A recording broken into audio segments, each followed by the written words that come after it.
Olá, hoje eu quero conversar com você sobre inteligência emocional.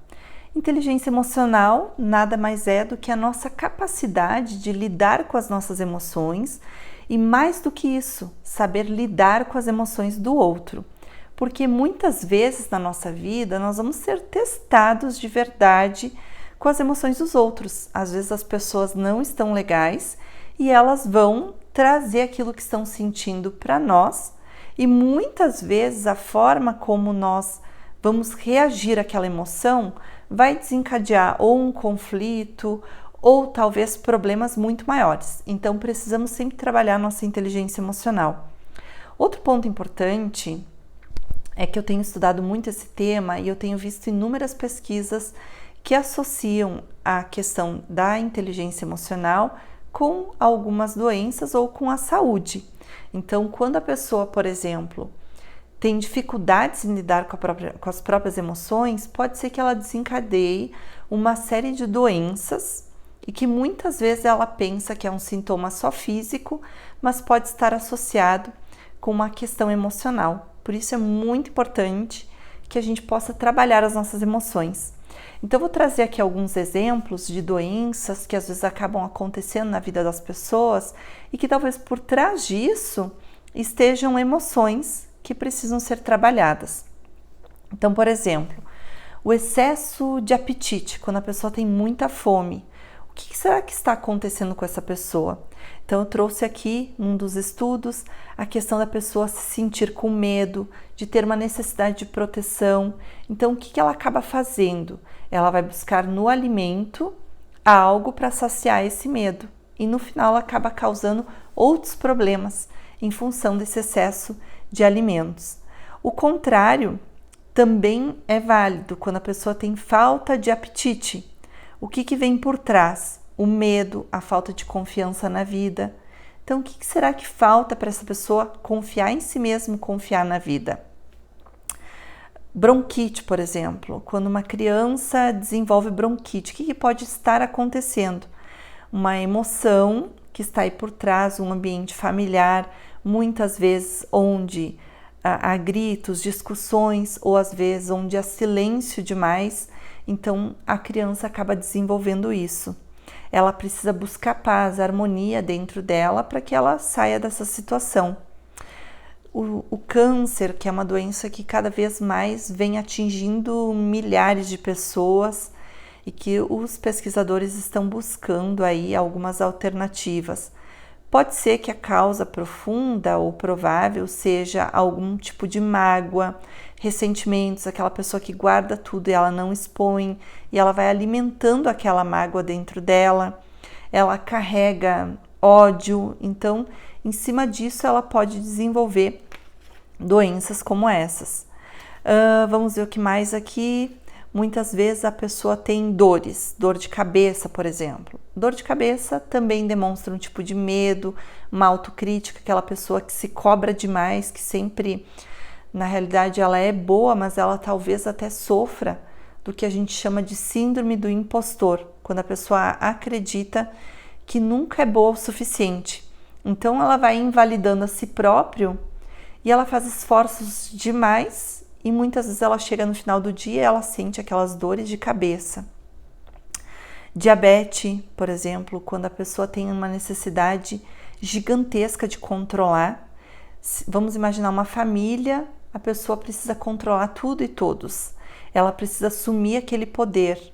Ela fica, gente, trabalhando essa emoção do poder, de controle e acaba desencadeando esses tipos de doenças. Então, existem várias mesmo, e muitas das doenças que nós desenvolvemos são em função das emoções. Eu mesma posso trazer exemplos da minha vida, que teve alguns períodos em que tive alguns problemas de saúde, e eu percebo e reconheço que a maioria deles foram em função da emoção que eu segurava. Vou dar um exemplo bem simples, mas que talvez seja o caso de vocês. Certa vez eu atuei numa determinada organização onde nós participávamos de várias reuniões e eram reuniões onde muitas vezes quem tomava decisão era extremamente assim direto, objetivo e às vezes usava assim uma linguagem que eu não gosto muito, uma comunicação muito agressiva. E quando eu via aquilo, eu, de certo modo, eu ficava magoada. Só que, em função do cargo que eu ocupava, do poder que eu tinha, enfim, naquela situação eu não podia manifestar o que eu sentia. E eu acabei guardando. Resultado, em menos de 3 meses, eu desenvolvi gastrite, esofagite. Eu brinco até hoje que é todos os tipos de ite que alguém pode ter. E eu lembro bem que a médica na qual eu fiz a consulta, ela disse assim para mim: Flávia, você sabe qual é a causa desse problema? Eu disse: pior que sei qual é a causa desse problema. Então, o que você está esperando para pedir demissão desse emprego que está te causando tudo isso? Então, muitas vezes você pode estar passando por isso. Não estou dizendo que você precisa pedir demissão do seu emprego, mas muitas vezes as emoções que você sufoca, se você não trabalha numa terapia, não busca uma ajuda psicológica ou não trabalha de outras formas, até mesmo através de técnicas de meditação ou colocando para alguém que possa de alguma forma te ajudar, isso só vai somatizar e vai desencadear alguns tipos de doença. E isso também denota que não estamos trabalhando a nossa inteligência emocional. Então, era essa dica que eu queria dar para você hoje. Se preocupe com o seu bem-estar, se preocupe com a sua mente. O pensamento, gente, ele tem um reflexo muito grande na nossa vida.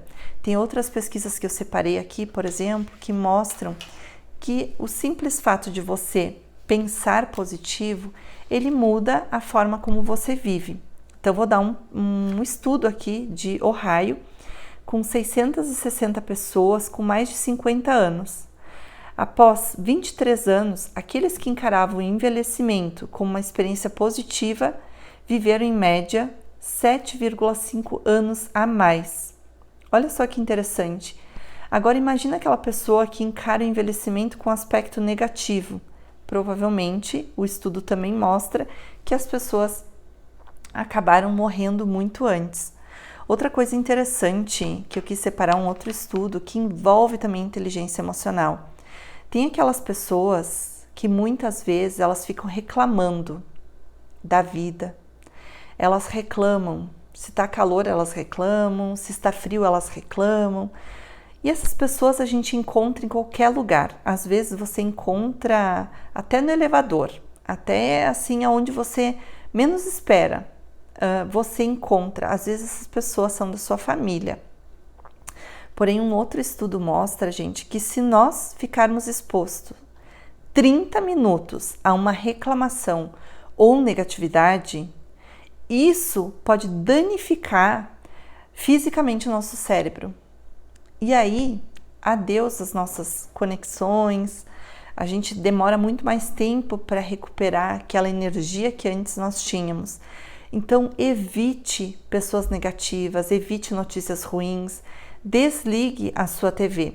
Por quê, gente? Desligue a sua TV quando tiver conteúdos ruins. Porque se a gente está experimentando essa notícia que muitas vezes não faz parte do nosso dia a dia, mas que nós estamos absorvendo aquela negatividade, o que acontece com o nosso cérebro? Ele entende que nós estamos vivenciando isso. Então, para que eu vou me expor para viver essa negatividade, para fazer com que o meu cérebro seja danificado estruturalmente? Não faz sentido. Eu gosto muito de pesquisa, quem me conhece sabe que eu adoro as pesquisas e eu acredito que se tem pessoas pesquisando e que estão evidenciando, muitas vezes dentro de uma universidade, dentro desses estudos, que faz sentido e que às vezes você vivencia no seu dia a dia, por que nós não vamos mudar?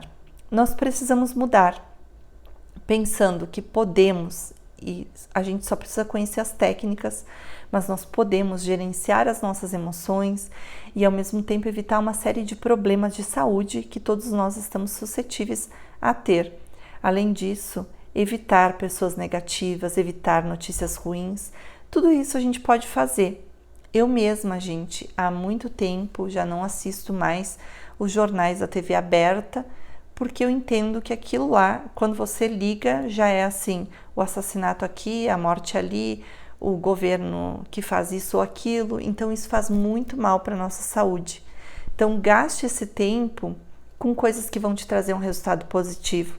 Esses 30 minutos que você gasta assistindo as tragédias, você pode ler, por exemplo, um livro que, nossa, pode modificar a forma como você pensa, pode modificar a sua vida.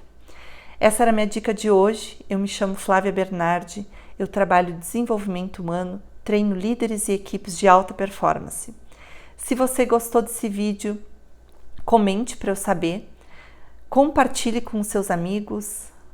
Além disso, coloca nos comentários outros assuntos que você gostaria que eu trouxesse aqui, que será sempre um prazer ajudar você e trazer mais informações de qualidade que possam ajudar o seu dia a dia. Valeu e até a próxima!